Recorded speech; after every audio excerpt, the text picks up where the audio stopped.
and then provide an update on the results of our internal review. As you know, in the early mornings of Sunday, January the 26th, Hurst was stopped by one of our officers on US 460 between the downtown Christiansburg and Peppers Ferry Road exits. Our officer had observed the vehicle, which was traveling west toward Blacksburg, swerve across the right side fog line. The vehicle was also traveling over the posted speed limit for a brief period of time.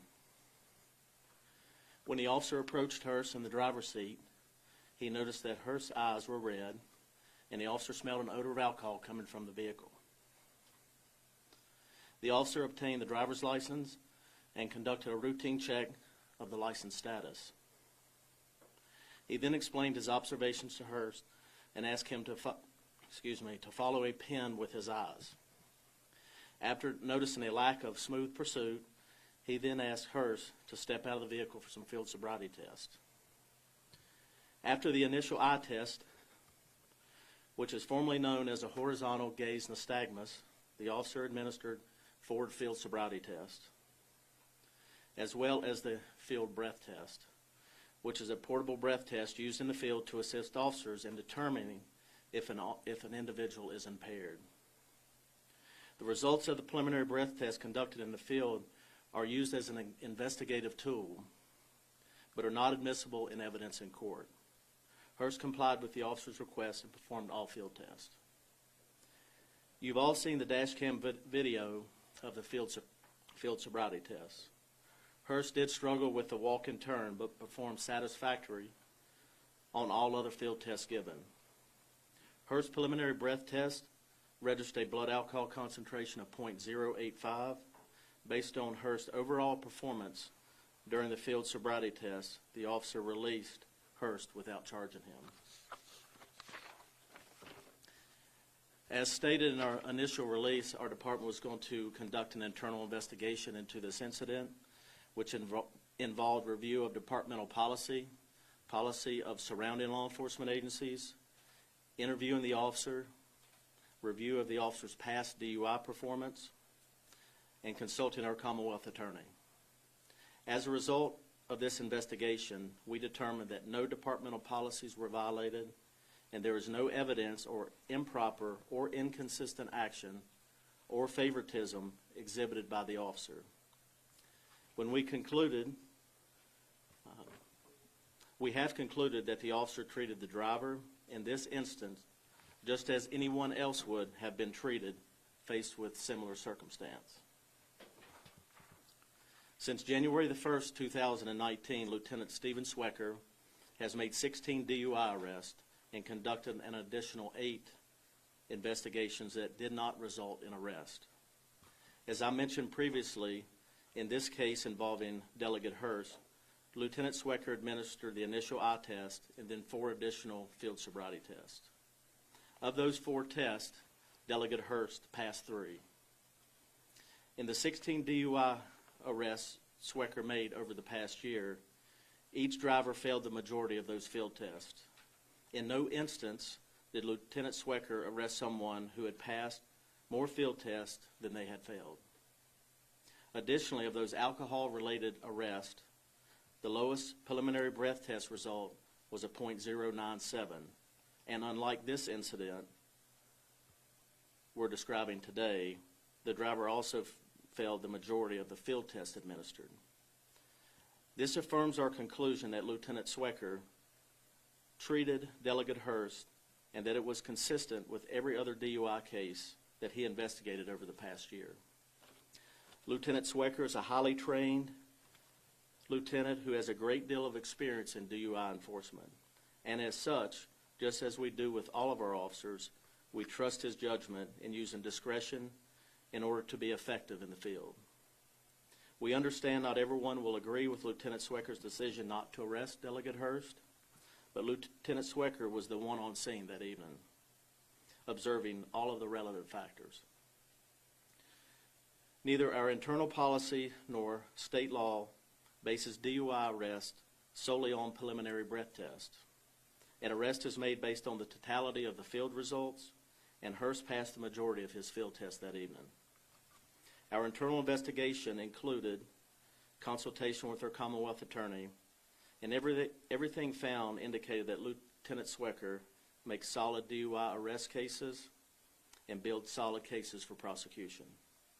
Again, we have full confidence that Lieutenant Swecker reached his conclusion based on objective observation, and we have no reason to question his judgment or his integrity.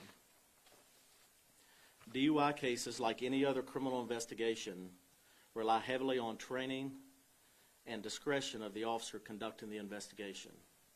This discretion is essential to effective law enforcement.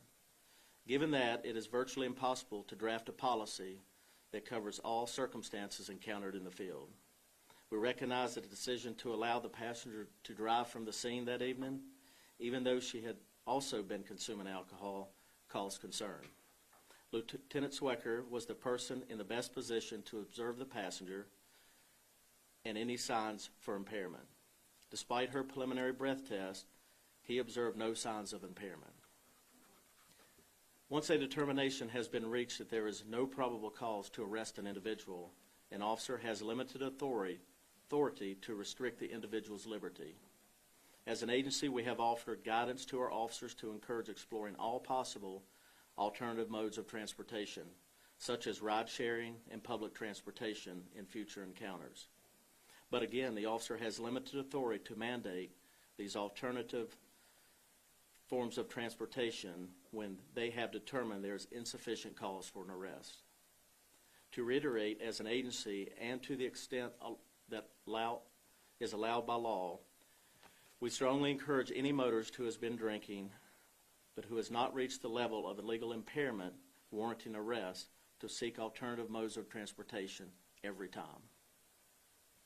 Our internal investigation did identify a need to clarify agency policy with regards to treatments of members of the General Assembly. As you are probably aware, the General Assembly recently decided not to remove the legislative immunity clause from the state constitution. You have our policy change in front of you, but to sum that up, because of the complex and at times contradictory language between Virginia Code and the state constitution, we have decided to make some of these changes.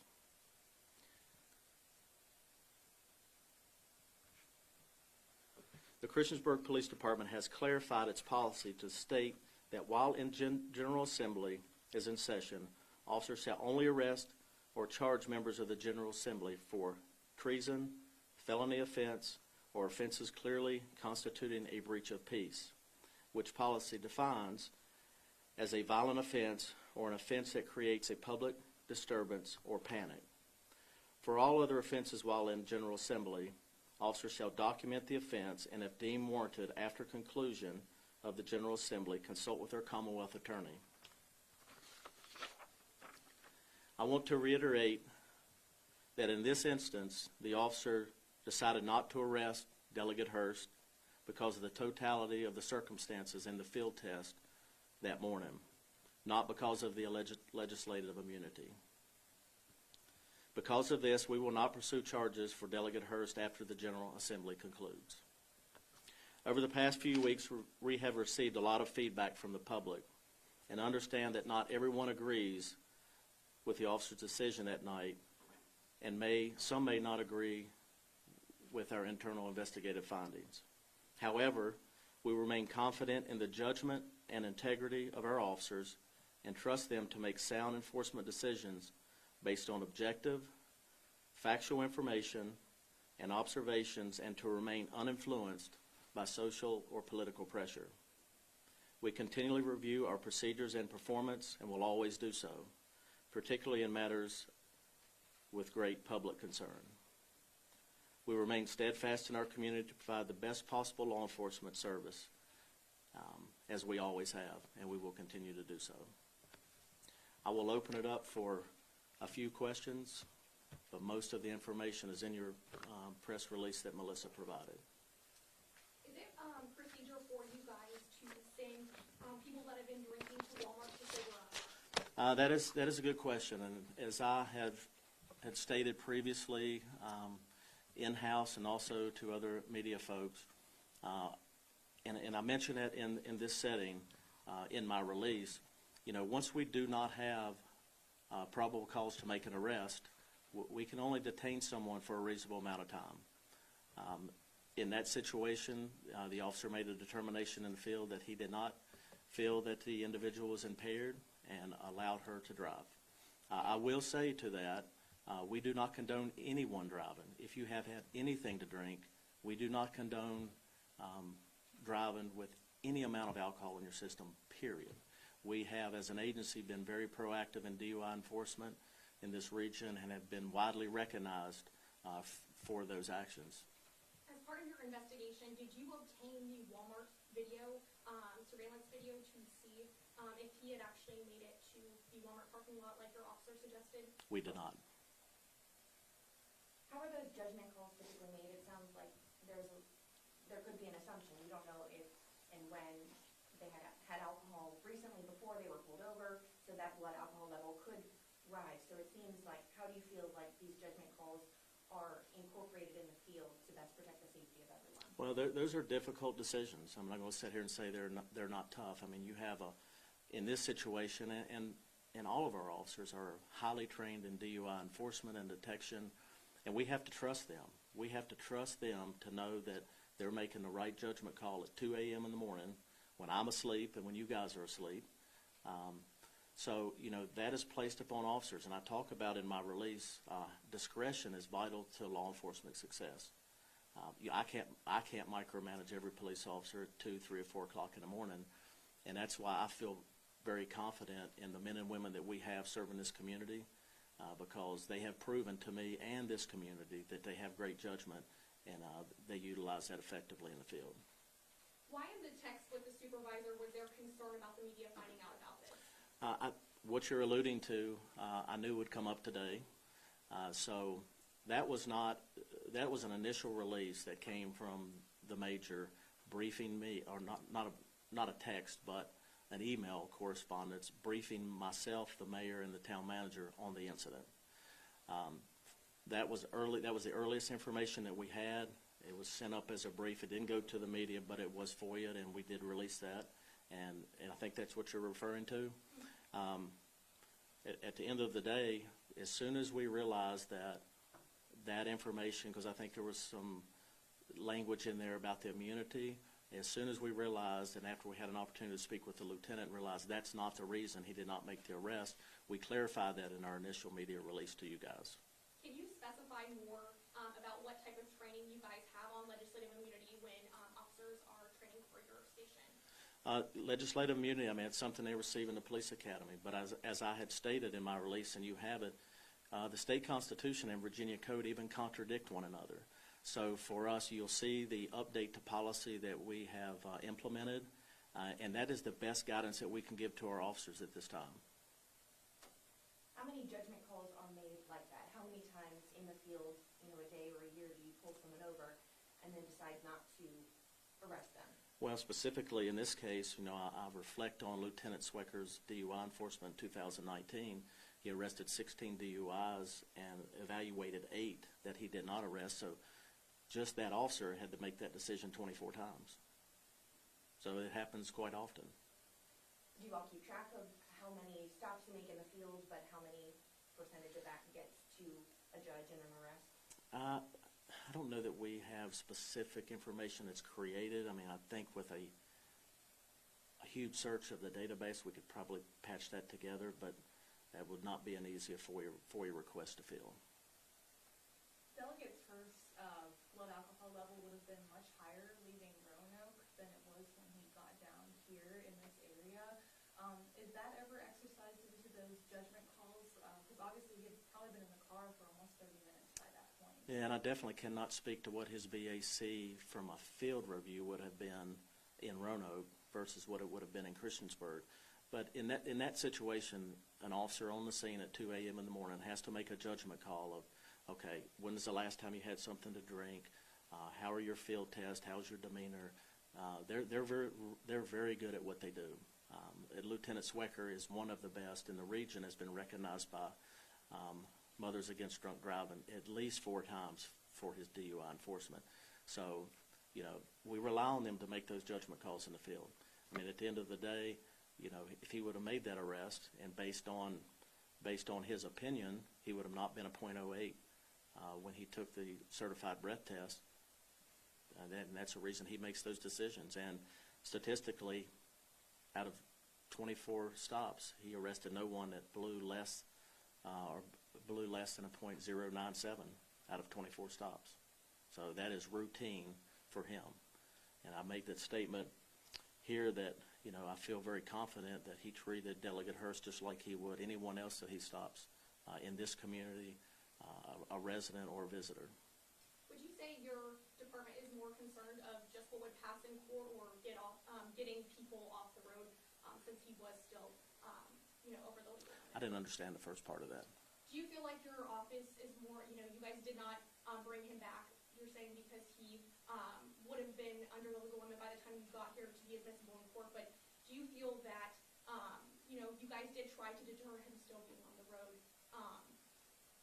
Absolutely. We didn't allow him to drive off. And we take a hard stance on DUI. I mean, we know that DUI causes a huge impact in our community. I mean, there's many people here, including myself, that have had people, family members injured or even killed in DUI accidents. So, I mean, we have a zero tolerance for DUI enforcement. But we also have to balance that with our court system.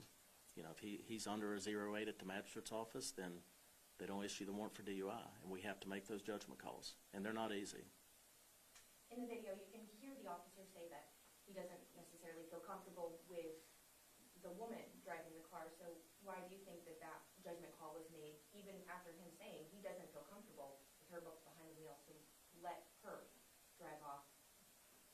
Yeah, I mean, in that situation, he did make that statement, and he talked to them about some alternative transportation options. We didn't have any available at that time, so he made a decision based on his interaction with her that he felt comfortable that she could drive at the end of that investigation.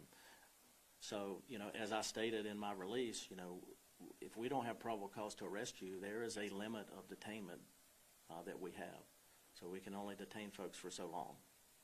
That's not an easy situation. I mean, you can understand just that scenario, how difficult it is for police officers to make sure we're doing everything correct and that we're following, our Constitution, and we're not violating rights of others.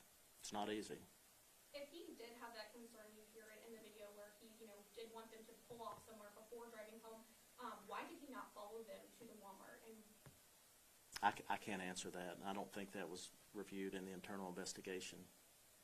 Is there any chance that he could have escorted them, drove them somewhere, gotten a tow truck to take the car? Is there anything? He could have. He had numerous options there. so when it comes down to those judgment calls, I think we're wondering what, if they feel like, they are close to that legal limit, what is your policy in place if you're not going to bring them back to your office? Well, I mean, as the chief said, it's hard to put that in a direct policy because once you decide you can't arrest somebody, you don't have legal authority to tell them what they can and can't do. Yeah, and I think So our guidance to our officers is seek out any alternative possible mode of transportation with the recognition that we can't force them to take it at that point. We don't have the legal authority to mandate that somebody take a cab if we're not going to arrest them. That's just, we can't do that. We either have probable cause to arrest or we don't. Once we determine they're free to go, we can't really dictate how they go. We can make recommendations, and we may still have concerns like any other person would, but we have to do what the law allows us to do. Chief, sorry. No, you do one, yeah, Can you, final question. well, a two-part question. Final question. Chief, can you remember any similar instance involving a member of the General Assembly, either with the Christiansburg Department or any other department you've ever I cannot, and we even spoke about that internally as a command staff, and as one of our captains was conducting an internal investigation to maybe review some of that information from previous incident, but I do not recall any. And the second part of that is also, I think, kind of rare to have such an in-depth internal investigation of a traffic stop. To what degree would you say that was driven by social media? I think it was hugely involved by social media and the media in general.